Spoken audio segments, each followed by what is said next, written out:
Ryan Reynolds might be staring down the barrel of the most uncomfortable phone call of his entire ownership tenure. Just when we thought the drama was confined to the pitch, where we've just scraped a massive win against Preston, the ghosts of our recent past are haunting us. We are talking about a potential return that splits the fan base right down the middle.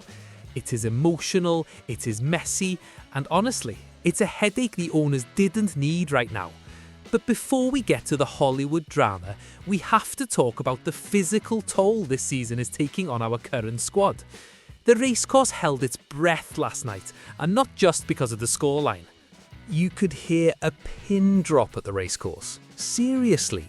For a second there, the joy of beating Preston North End 2-1 evaporated. Why? Because Gaffer, our absolute tank up front, was limping. We are talking about a man who has been absolutely unplayable. 12 goals this season. He's the focal point, the battering ram, the guy who makes Phil Parkinson's system tick. And there he was, clutching his hamstring in first half injury time. It is the sight no Wrexham fan wanted to see, especially with the fixtures piling up like dirty laundry. The big fear?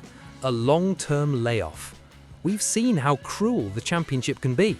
It chews players up and spits them out. Moore has been a warrior, missing only one league game since he came down from Sheffield United. Losing him now, with Blackburn Rovers waiting for us on New Year's Day, would be a catastrophe, an absolute disaster. But hold on, take a breath. The Gaffer has spoken, and for once it's not doom and gloom. Phil Parkinson, in his post-match presser, played it cool. He reckons it's not the nightmare scenario we all feared. It doesn't look too serious, Parkinson said. Just 5 words, but they are music to my ears. He explained that the big man took a whack against his old club, Sheffield United, recently, and this might just be the aftershocks of that battle. It's hopeful, it's optimistic. But let's be real, hamstrings are tricky little devils. One wrong move and not too serious turns into 6 weeks on the sidelines. Now, here's where it gets interesting. With Gaffer hobbling off, who steps up? Sam Smith. Let's be honest, Smith has had a rough ride, restricted to just 1 league start this season, that goalless draw at Ipswich back in November when Moore was out. He's been living off scraps, 10 minutes here, 15 minutes there. It's impossible to get into a rhythm when you're feeding off crumbs. But Parkinson? He was full of praise for the lad. Smith came on for the second half and actually put a shift in. He didn't just stand there, he ran the channels, he held the ball up. He had 2 golden chances to score. The keeper made a worldy save to his right, and then Smith hit the post, agonisingly close. Parkinson said, "I've got to give special mention to Sam. He showed what it was all about tonight." And he's right, we need that depth. If Moore is out for even a week, Smith isn't just an option, he's a necessity. The fact that he came on cold in a high-pressure game where we were defending a lead and nearly bagged 2 goals, that shows character. But let's not kid ourselves. The gap between Moore and anyone else in that squad is a chasm. Moore isn't just a goal scorer, he's a tactical weapon. He occupies 2 defenders at once. He wins headers he has no right to win. He allows the midfielders to run off him. If he's out for Blackburn, the dynamic changes completely. We lose that aerial dominance. We lose that fear factor. Parkinson says it's hopefully not too serious, but until I see Gaffer sprinting out of the tunnel at Ewood Park, I'm not sleeping easy. The medical team will be wrapping that hamstring in cotton wool for the next 48 hours. It is a race against time. And you have to look at the broader picture here.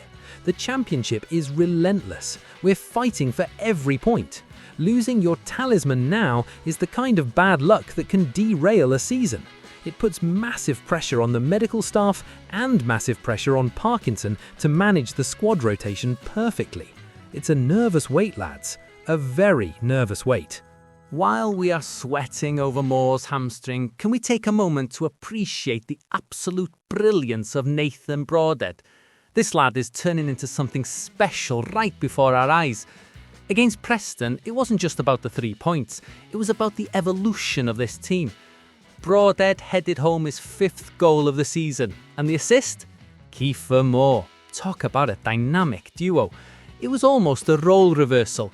The big target man turning provider with a delicious cross from the wing, and the nimble forward burying the header. Broadhead admitted he didn't even think Moore was going to cross it. He said, "I didn't think he was going to cross it, but the movement that I did, I've done the defender, and thankfully my header went in." That is instinct. That is pure football intelligence. But here's the thing that's really exciting me. Broadhead isn't just playing for Wrexham right now. He's playing for a spot in history. The man has his eyes on a Wrexham and Wales double in 2026. He's already scored for Wales in the qualifiers against Belgium and North Macedonia. Now, with the playoffs looming in March against Bosnia and Herzegovina, Broadhead is buzzing. He wants to be the main man for Craig Bellamy. I'm buzzing for that. Obviously, my main aim really is here with Wrexham and getting this club where it should be, he said. That's what you want to hear. Club first, country second, but the ambition drives both. Let's talk tactics for the second, because this is where Parkinson deserves credit. Broadhead has started 7 of the last 10 league games. Early in the season, he was barely featuring, starting only 2 of the first 13 after coming in from Ipswich. It looked like a slow burn, maybe even a flop.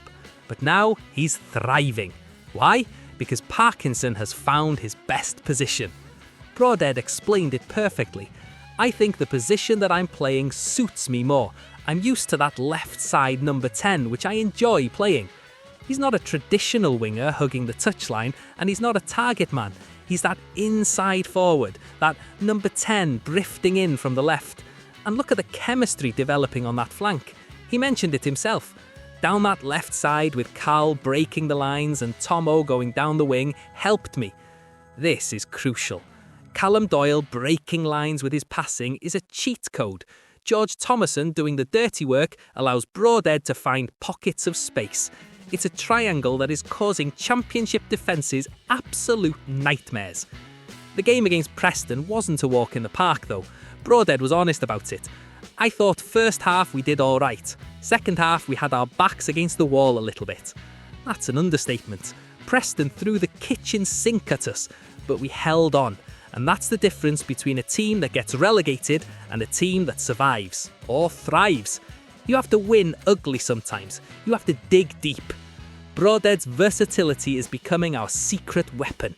With Moore potentially struggling with injury, Broadhead's ability to create and score is going to be vital. He's sharp, he's hungry, and he's got that World Cup dream fueling his engine.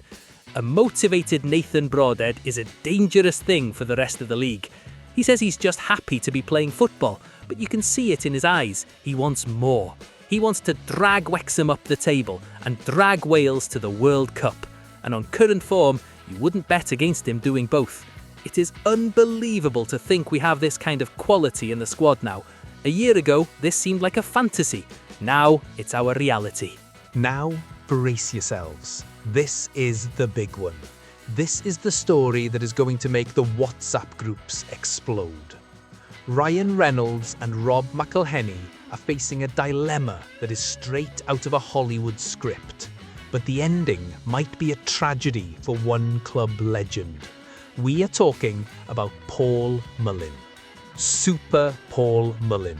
The man who scored 110 goals in 4 seasons. The man who carried us out of the National League. The man who is practically royalty in North Wales. Here's the cold, hard truth. Mullin's loan spell at Wigan Athletic is turning into a nightmare. And it looks like he might be coming back to the Racecourse a lot sooner than anyone expected. He has been left out of the Wigan squad for the last 2 games. Not on the bench, not starting, just gone. Is he injured? No. Wigan boss Ryan Lowe confirmed it. They're not injured. So what is going on? Lowe is being incredibly cryptic, saying the situation is being handled in-house. He said, "I know people will draw their own conclusions, but all that is in-house stuff. We'll have a discussion about that situation when the new year comes." In-house stuff. That is code for something has gone wrong. Let's look at the facts. Mullin, at 31 years old, went to Wigan to prove he could still cut it in League One after falling down the pecking order under Parkinson. He wanted game time. He wanted to score goals. Instead, he has struggled. He hasn't been able to replicate that prolific form that made him a global star in Welcome to Wrexham. He's a shadow of the player who tore up the lower leagues. This puts Ryan Reynolds and Rob McElhenney in an impossible position, an awkward, painful position. Mullin is their boy. He's the poster child of the documentary. He was in the Deadpool and Wolverine movie, for crying out loud. He is inextricably linked to the brand of Wrexham. The fans love him. The owners love him. But Phil Parkinson? Parkinson is a ruthlessly pragmatic manager. He froze Mullin out last season during the promotion run-in because the system changed and Mullin didn't fit. Parkinson prioritised athleticism, height and pressing intensity. Mullin, with his recurring hamstring and back issues, couldn't keep up. Now, if Wigan terminates this loan, which looks highly likely given he's been dropped completely, Mullin returns to Wrexham. Then what? Do we reintegrate him? Does he sit in the reserves? We just talked about Kiefer Moore being injured. Does Mullin come back as cover? It sounds romantic, doesn't it? The return of the king to save the day. But football isn't a fairy tale. The Championship is faster, stronger and more brutal than League Two. If Mullin couldn't get into the team in League One last season and can't get into a struggling Wigan team now, how on earth does he fit into a Wrexham side chasing glory in the Championship? It is a brutal reality check. Mullin himself admitted in October, "I loved my time at Wrexham, and it might not be over, who knows, but that's not up to me.